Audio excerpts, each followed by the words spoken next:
भारत माता की जय। गायत्री माता की जय। वंदे मातरम, वंदे मातरम, वंदे मातरम। सनातन हिंदू धर्म के जय। सनातन हिंदू धर्म के जय। अखिल भारत हिंदू महासभा के जय। अखिल भारत असंगठित पुरोहित कार्मिकर फेडरेशन के जय।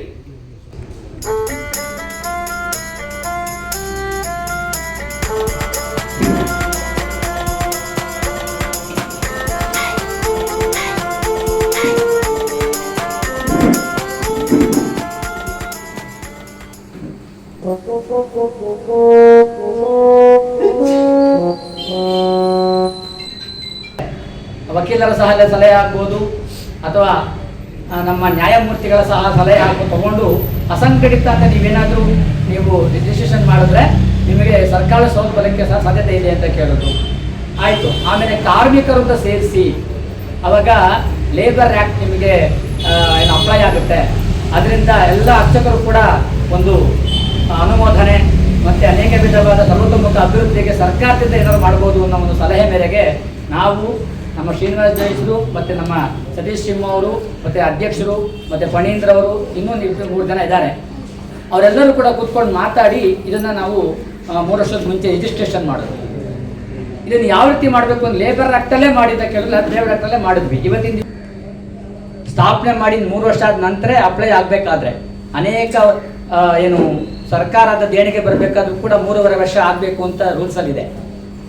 ಹಾಗಾಗಿ ಎಲ್ಲರೂ ನಾನು ಬೇಡ್ಕೊಳ್ತಾ ಇದ್ದೇನೆ, ದಯಮಾಡಿ ಇಡೀ ಭಾರತಾದ್ಯಂತ ಈ ಫೆಡರೇಷನಿನ ವಿಚಾರವನ್ನು ಹರಡಿ ಎಲ್ಲ ರಾಜ್ಯಗಳಲ್ಲಿ ಅಖಿಲ ಭಾರತ ಅಸಂಘಟಿತ ಪುರೋಹಿತ ಕಾರ್ಮಿಕ ಫೆಡರೇಷನ್ ಉದ್ಘಾಟನೆ ಮೂಲಕ ಸರ್ವತೋಮುಖ ಅರ್ಚಕ ಪುರೋಹಿತ ಬಾಣಸಿಗರ ಅಭಿವೃದ್ಧಿಗೆ ತಾವೆಲ್ಲರೂ ಕೂಡ ನೆರವಾಗಬೇಕು ಅಂತ ಬೇಡ್ಕೊಳ್ತಾ ನನಗೆ ಈ ಒಂದು ಪ್ರಾಸ್ತಾವಿಕ ಭಾಷಣವನ್ನು ಮಾಡಲಿಕ್ಕೆ ಅವಕಾಶ ಕೊಟ್ಟಂಥ ಫೆಡರೇಷನ್ನ ಎಲ್ಲ ನನ್ನ ಮಿತ್ರರಿಗೆ ವಂದನೆ ಹೇಳುತ್ತಾ ನಾನು ವಿರಮಿಸ್ತೇನೆ.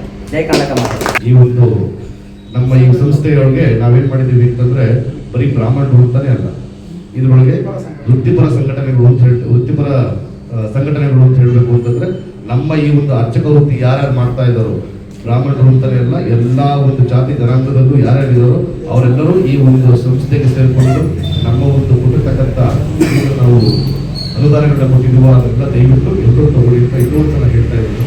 ಮತ್ತೆ ಬಿಜಾಪುರದಲ್ಲಿ ಒಬ್ಬರು ಆಕ್ಸಿಡೆಂಟ್ ಆಗಿತ್ತು, ಅವ್ರು ಆಕ್ಸಿಡೆಂಟ್ ಆಗಿ ಸತ್ತೋಗಿದ್ರು. ಅವ್ರಿಗೆ ನಮ್ಮ ಒಂದು ಸಂಸ್ಥೆಯಿಂದ ನಾವು ಇನ್ಶೂರೆನ್ಸ್ ಮಾಡ್ಕೊಟ್ಟಿದ್ವಿ. ಆ ಇನ್ಶೂರೆನ್ಸ್ ಇಂದ ಅವ್ರಿಗೆ ಏನಾಗಿದೆ ಅಂದ್ರೆ ಈ ನಿನ್ನೆ ಬೆಳಗ್ಗೆ ಅವ್ರಿಗೆ 1 ಲಕ್ಷ ರೂಪಾಯಿ ಚೆಕ್ ಹೋಗಿತ್ತು. 3ನೇ ವರ್ಷ ಏನ್ ಮಾಡ್ತಾ ಇದ್ದೀವಿ, ಇದನ್ನ 100 ವರ್ಷ ತನಕ ಮಾಡಬೇಕು ಅಂತ ಹೇಳಿ ನಾನು ಕೇಳ್ಕೊಂಡು ಇವತ್ತು ಮಾತನ್ನು ಮುಗಿಸ್ತಾ ಇದ್ದೀವಿ. ನಾವು ಪ್ರತಿ ರಾಜ್ಯ, ಪ್ರತಿ ರಾಷ್ಟ್ರ, ಪ್ರತಿ ತಾಲೂಕುಗಳಲ್ಲೂ ಕೂಡ ಪ್ರತಿ ಪುರೋಹಿತರು ಕೂಡ ಇವತ್ತು ಸೆಕ್ಯೂರ್ ಆಗಬೇಕು. ಪ್ರತಿ ಅಡಿಗೆ ಕಾರ್ಮಿಕರು ಇವತ್ತು ಅವರು ಸೆಕ್ಯೂರ್ ಆಗಬೇಕು. ಅವ್ರಿಗೆಲ್ಲ ರೀತಿಯ ಆರ್ಥಿಕ ಮತ್ತು ಸಾಮಾಜಿಕ ಭದ್ರತೆಗಳು ಸರ್ಕಾರ ಕೊಡಲೇಬೇಕು ಅನ್ನುವಂಥ ಆಗ್ರಹವನ್ನು ಇಟ್ಟುಕೊಂಡೇ ಕಟ್ಟಿರುವಂಥ ಏಕೈಕ ಸಂಸ್ಥೆ ಅಖಿಲ ಭಾರತ ಅಸಂಘಟಿತ ಪುರೋಹಿತ ಕಾರ್ಮಿಕರ ಫೆಡರೇಷನ್. 37,000 ಹಾಸ್ಪಿಟಲ್ಸ್ ಅಲ್ಲಿ ನಾವು ಟೈಅಪ್ ಆಗಿದೆ. ಎಲ್ಲ ಹಾಸ್ಪಿಟಲ್ಸ್ ಅಲ್ಲೂ ಸಬ್ಸಿಡಿಗಳು ಕೊಡ್ತಾ ಇದ್ದಾರೆ. ಐ ಚೆಕಪ್ ಇಂದ ಕಿಡ್ನಿ ಚೆಕಪ್, ಹಾರ್ಟ್ ಚೆಕಪ್, ಪ್ರತಿಯೊಂದು ಕೂಡ ಮಲ್ಟಿ ಸ್ಪೆಷಾಲಿಟಿ ಹಾಸ್ಪಿಟಲ್ಸ್ಗಳಲ್ಲಿ ನಮ್ಮ ಸಂಸ್ಥೆ ಕೆಲಸ ಮಾಡ್ತಿದೆ. ಸಬ್ಸಿಡಿಗಳನ್ನು ತಗೊಂಡ್ಬರ್ತಾ ಇದೆ.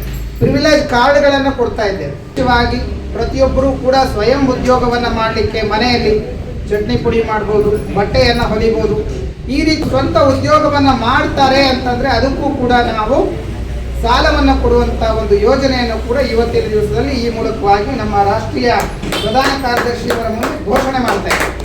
ರಾಜ್ಯಾದ್ಯಂತ ರಾಷ್ಟ್ರಾದ್ಯಂತ ಸಂಘಟನೆಯನ್ನು ಮಾಡಿ ಈ ಶ್ರಮ್ ಕಾರ್ಡ್ ಹಾಗೂ ಲೇಬರ್ ಕಾರ್ಡ್ಗಳನ್ನು ಎಲ್ಲರಿಗೂ ವಿತರಿಸಿ ಮುಂದಿನ ದಿನಗಳಲ್ಲಿ ಖಾಸಗಿ ದೇವಾಲಯದ ಪುರೋಹಿತರು ಮತ್ತು ಅರ್ಚಕರಿಗೆ ಹೆಚ್ಚಿನ ಸಾಮಾಜಿಕ ಮತ್ತು ಆರ್ಥಿಕ ಭದ್ರತೆಯನ್ನು ವಹಿಸಲು ಅವರಿಗೆಲ್ಲ ಅನುಕೂಲಗಳನ್ನು ಮಾಡಿಕೊಡಲು ನಮ್ಮ ಸಂಸ್ಥೆ ಮುಂದಾಗಿದೆ.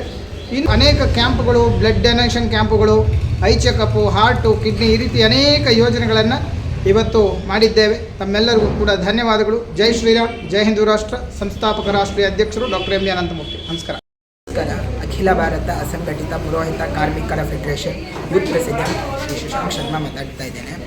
ಈ ಇಂದಿನ ದಿವಸ ಶ್ರೀ ಅಖಿಲ ಭಾರತ ಅಸಂಘಟಿತ ಪುರೋಹಿತ ಕಾರ್ಮಿಕರ ಫೆಡರೇಷನ್ನಿನ ಸಂಸ್ಥಾಪನಾ ದಿವಸ 3ನೇ ವರ್ಷದ ಸಂಸ್ಥಾಪನಾ ದಿವಸ 24/2/2026 ನೆರವೇರುತ್ತದೆ. ಈ ಸಂದರ್ಭದಲ್ಲಿ ರಾಷ್ಟ್ರಾಧ್ಯಕ್ಷರು ಶ್ರೀ ಡಾಕ್ಟರ್ MB ಅನಂತಮೂರ್ತಿ ಅವರು, ರಾಷ್ಟ್ರೀಯ ಪ್ರಧಾನ ಕಾರ್ಯದರ್ಶಿಗಳು BN ಮಹೇಶ್ ಕುಮಾರ್ ಅವರು ಹಾಗೂ ರಾಜ್ಯ ಉಪಾಧ್ಯಕ್ಷರು ಸತೀಶ್ ಸಿಂಹ ಅವರು ಇವರ ದಿವ್ಯ ಸಾನ್ನಿಧ್ಯದಲ್ಲಿ ಈ ಕಾರ್ಯಕ್ರಮ ನೆರವೇರುತ್ತದೆ ಹಾಗೂ ರಾಷ್ಟ್ರೀಯ ಯುವ ಘಟಕ ಉದ್ಘಾಟನಾ ಸಮಾರಂಭವು ನೆರವೇರುತ್ತದೆ. ಈ ಸಂದರ್ಭದಲ್ಲಿ ಅನೇಕ ಗಣ್ಯರು, ರಾಷ್ಟ್ರೀಯ ಪದಾಧಿಕಾರಿಗಳು, ರಾಜ್ಯ ಪದಾಧಿಕಾರಿಗಳು ಎಲ್ಲರೂ ಆಗಮಿಸಿ ಈ ಕಾರ್ಯಕ್ರಮವು ಯಶಸ್ವಿಯಾಗಿ ನೆರವೇರುತ್ತದೆ. ಹಾಗೂ ನಾವು ರಾಷ್ಟ್ರೀಯ ಯುವ ಘಟಕದಿಂದ ಪುರೋಹಿತರ ಮಕ್ಕಳಿಗೆ ಸ್ಕಾಲರ್ಶಿಪ್ಗಳು ಹಾಗೂ ಅನೇಕ ಕಾಂಪಿಟೇಷನ್ಸ್ ಅರೇಂಜ್ ಮಾಡೋದು ಹಾಗೂ ಈ ಶ್ರಮ್ ಕಾರ್ಡು, ಲೇಬರ್ ಕಾರ್ಡ್ಗಳು ಹಾಗೂ camp, health camp, blood donation camp ಕೂಡ ಈ ಸಂದರ್ಭದಲ್ಲಿ ಮಾಡಿಸಿರುತ್ತೇವೆ. ಇನ್ನೂ ಅನೇಕ ಯೋಜನೆಗಳನ್ನು ನಾವು ನಮ್ಮ ಸಂಘಕ್ಕೆ ಪುರೋಹಿತರಿಗೆ ಕೊಡಬೇಕೆಂದು ಈ ಸಂದರ್ಭದಲ್ಲಿ ನಿರ್ಧಾರ ಮಾಡಿರುತ್ತೇವೆ ಎಂದು ಈ ಮೂಲಕವಾಗಿ ಹೇಳಲು ಇಚ್ಛಿಸುತ್ತೇನೆ. ಜೈ ಶ್ರೀರಾಮ್.